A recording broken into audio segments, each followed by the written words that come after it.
Tukoy na ang pagkakakilanlan ng isang babaeng natagpo ang patay sa loob ng drum sa Antipolo City.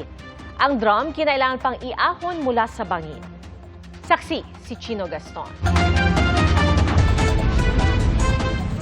Gamit ang lubid, inahon ng mga otoridad ang isang plastic drum mula sa bangin sa Marcos Highway na sakop ng Barangay San Jose, Antipolo City.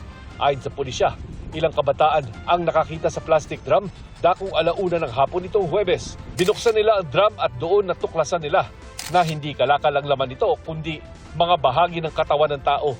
Agad ipinarating ng mga kabataan sa mga otoridad ang insidente kaya naikasa ang retrieval operation. Nakita po silang drum, akala po nila yun kalakal. At nung pagbukas po nila, tumambad po sa kanila ang paa. Kaya immediately pumunta sila sa pinakamalapit na pulis. Pagkatapos noon naka-receive kami ng report nga na nagsasabing may nakita silang paa na nakalagay sa drum. Agad naglatag ng police cordon sa lugar.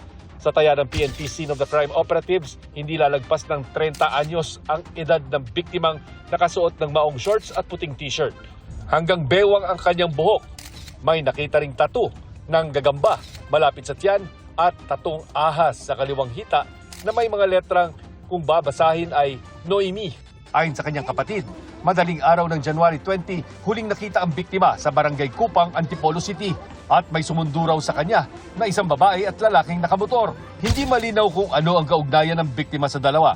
Mula raw noon ay hindi na nila nakontak si Rana Ayesa. Stay siya po para po sa pagkawala ng kapatid ko. Last po na sinabi niya, may binanggit daw po siyang pangalan. Sabi daw po, wala na daw po siya ibang hahanapin. Kundi po yung binanggit niya lang pong pangalan.